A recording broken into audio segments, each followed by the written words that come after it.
Our next question today is from Jess. Hi, I'm Jess from Ireland. I have a question about weighing my options. I've recently handed in my 30 days notice to my employer after receiving a job offer.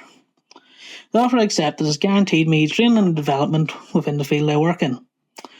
However, my current employer has offered me the same training and development with mentoring from the videographer who inspired me to pursue videography. How would you approach making the difficult decision between two fantastic opportunities? TK, how do you approach decision making in your own life? Because I often think about, like, if there are two paths and I'm at a fork in the road, right?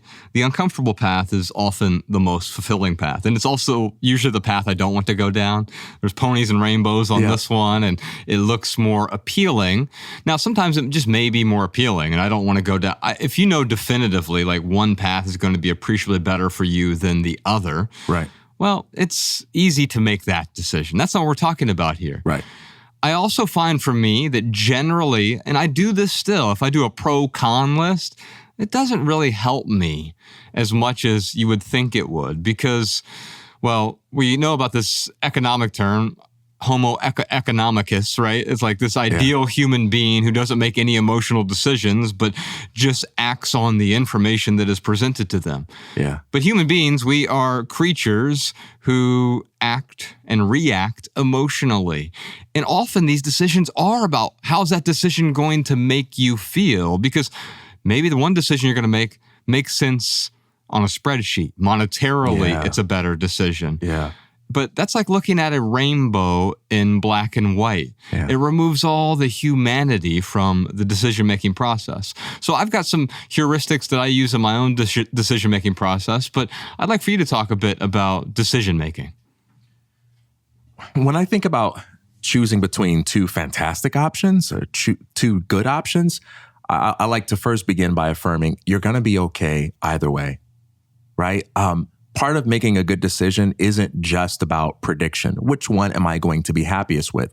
But it's also about recognizing that a good decision isn't just about the option, but it's about the way you choose to show up for the process. And so it's like if I'm choosing between two good restaurants.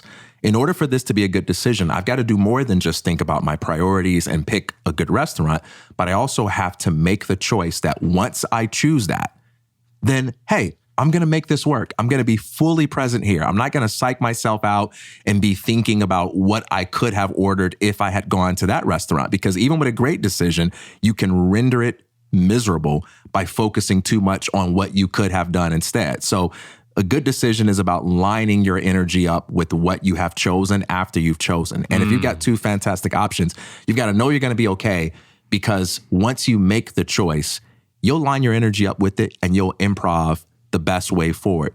Here's another thing I'd say.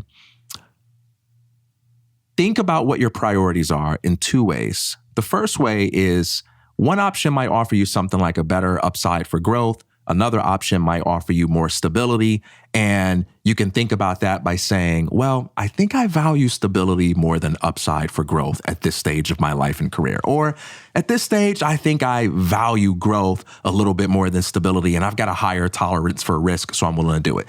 That's one way you can do it. But a second way you can do it is you can say, of these priorities I have, which ones do I need the least amount of infrastructural support to create? Which ones do I think I'm most capable of creating on my own? And maybe I don't feel as confident in my ability to create a powerful network on my own. And so I lean on this company because it provides me with an infrastructure that makes it easier for me to do that. And I can take my chances with some of these other priorities, creating them on my own. So what are your priorities? What's the most important thing to you? And of your priorities, which ones do you feel more confident in your ability to create on your own? Those can be a couple of heuristics to help you think this through. I've got a couple as well that really stand out to me, and those are really helpful. Thank you, TK. The first one is, would I make this decision again? Now, it's hard to make that decision now, but you can think about it. Will my future self want to make this decision again? Will my future self be happy with this decision a year from now? And I can look back now and say, oh, I wouldn't do that again. But yes, I would make our first two Netflix films again. Yes, I would make that decision again, even though those were really difficult. So it goes back to that heuristic I talked about earlier, is the uncomfortable path is the most fulfilling path. It would have been way more comfortable to not make those films. It cost a lot of money, but also way more important than that, a lot of time, a lot of energy, a lot of attention, a lot of heartache, a lot of arguments with the film producing team, and we're going back and forth, and there's just so much that goes into that. It was uncomfortable to do that, especially because you don't know what the outcome's going to be.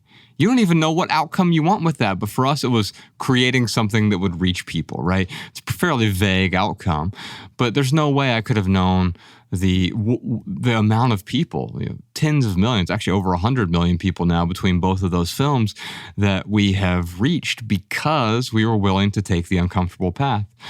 The other heuristic that works well is Derek Sivers' hell yeah or no.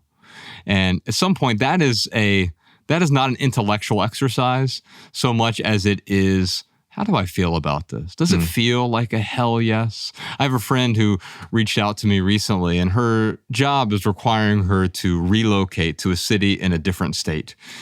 And I could hear in her voice right away, and she was asking like, well, give me some insights about this. She's, I know you don't give advice, but what observations do you have about this situation? And I said, well, my first observation is I can hear it in your voice. This is not a hell yeah for you. And for me, it doesn't mean you shouldn't do it. But for me, if at this point in my life, I've decided that if it's not a hell yeah, then it is a no. Now, it doesn't mean that I'm going to be unreasonable with the people around me. It doesn't mean I have to be a jerk when I say no. There are really compassionate ways to say no. There are compassionate ways to walk away from a career so you're not just walking into your boss's office and saying, screw you, I quit. This is no longer a hell yeah for me. That was a great way to... There's also a hell yeah in the way that we sort of decamp from a situation like that. How can I make this a hell yeah as I walk toward wherever I'm wanting to walk next? One last thing I'd say is follow your joy and be fueled by your fear. Your joy is what makes you come alive. It's what lines up with who you truly are. And that's the thing that you want to prioritize in your life. And sometimes you will feel fear. How will I pay the bills? How will I have security?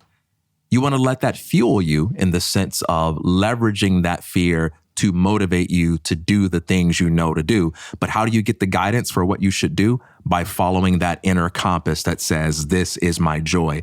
The mistake that we often make in these situations is we feel fueled by joy, but we follow our fear. Our heart is saying, this is what makes me come alive. And man, I would be so happy if I did this. But then we say, yeah, but I can't give myself permission to do that because my fear is issuing these threats about what's going to happen to me if I listen to you. And so I'm sorry. I love you. I want to marry you. I wish you were the one. But this is the person over here. Even though they're abusive, they promised to pay my bills. So I'm going to go follow my fear. You don't want to do that. Thanks for watching this highlight. If you'd like to check out another one, you can watch this clip here. Or if you'd like to watch the full episode for this highlight clip, you can check out this one here. Or you can dive into the full private podcast by subscribing via the Patreon link in the description for this video. Your Patreon support is what helps keep this podcast 100% advertisement free.